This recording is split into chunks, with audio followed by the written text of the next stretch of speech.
ṣé lóòótọ́ lòṣèré Nollywood Adéwálé Alebiosu ṣègbéyàwó?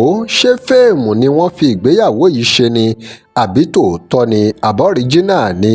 láìpẹ́ yìí làwọn èèyàn rí Alebiosu tó máa ń sábà ṣe babaláwo nínú fíìmù Yorùbá tó máa ń ní màsáàgùn màláàgùn májáàgùn tó wọ súùtù wáìtì pẹ̀lú ìyàwó ẹ̀ náà tó wọ wáìtì nínú fọ́nrán tí wọ́n ya fọ́tò ìgbéyàwó ní Ìkòyí registry. Wọ́n rí wọn tí wọ́n ya fọ́tò pẹ̀lú marriage certificate lọ́wọ́, ṣùgbọ́n kò yé àwọn èèyàn o bóyá tòótọ́ ni bóyá fíìmù ni babaláwo yìí fi ìgbéyàwó yìí ṣe àbí tòótọ́. Báwo ló ṣe jẹ́ gangan?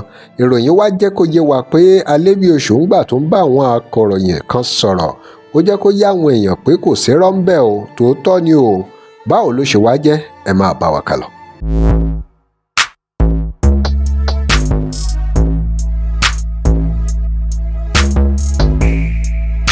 Welcome to crossblogX TV. Remember to like, share and follow us. Adéwálé Alebiosu òṣèré Nollywood ní pé ṣeréṣeré kọ́ ni fọ́nrán ìgbéyàwó tí wọ́n rí káàkiri lórí ayélujára, pé lóòótọ́ lódodo ni òun ṣègbéyàwó gẹ́gẹ́ bá a ṣe rí kàtàrí gbọ́. Ó ní ó ti tó ọdún 11 tóun àti aya òun ti fẹ́ra táwọn sì ti bímọ, ṣùgbọ́n àwọn ò láǹfààní láti ṣègbéyàwó, pé lóòótọ́ ni àwọn ti wá márì báyìí officially, àwọn lọ registry láti make ẹ̀ wà official gẹ́gẹ́ bá a ṣe gbọ́. Ó ní ìyàwó òun ti rò pé ẹ̀tàn ní gbogbo ìbájọgbé àwọn, gbogbo yòǹkẹ́yòǹkẹ́, gbogbo ṣọ̀kánṣọ̀kán, àmọ́ ṣùgbọ́n òun ṣèlérí ìgbéyàwó fún Ọlọ́run sì ti wá bá wọn ṣe báyìí. Wọ́n ti ṣe ìgbéyàwó. Alebiosu nígbà kan máa dìde láti ké gbàǹjarè fún ìrànlọ́wọ́ tí Ọlọ́run sì rán Agbala Gabriel sí, táwọn ọmọ Nàìjíríà náà sì ràn lọ́wọ́.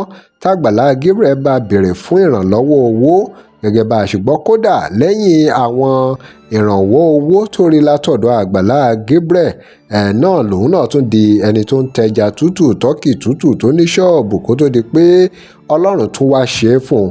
Ó tún wá láǹfààní láti ṣe ìgbéyàwó pẹ̀lú olólùfẹ́ ìyàwó ẹ̀. Lára àwọn nǹkan tí wọ́n ní ó sọ tí àwọn ọmọ Nàìjíríà tún fi ràn án lọ́wọ́ náà ni pé àwọn ẹgbẹ́ tí wọ́n wà, bóyá ẹgbẹ́ tampa ni, pé àwọn ẹgbẹ́ yìí wọn ò fiyè sí wẹ́fíà àwọn ọmọ ẹgbẹ́ wọn bó ti tọ́ àti bó ti yẹ, àti pé àwọn òṣèré Yorùbá míì kì í fi bẹ́ẹ̀ ran ara wọn lọ́wọ́ bó ṣe yẹ kí wọ́n máa ṣe. Ṣùgbọ́n èyí tó jà jù tí gbogbo èèyàn ń bá a dúpẹ́ nígbà tí àwọn kan gbàgbọ́ pé lóòótọ́ ní ìgbéyàwó yìí ni pé ó ti ṣègbéyàwó pẹ̀lú ìyàwó ẹ̀. Ẹ̀yin èèyàn wa, kí lè ròyìn o lórí tuntun tá a mú wá fún yín?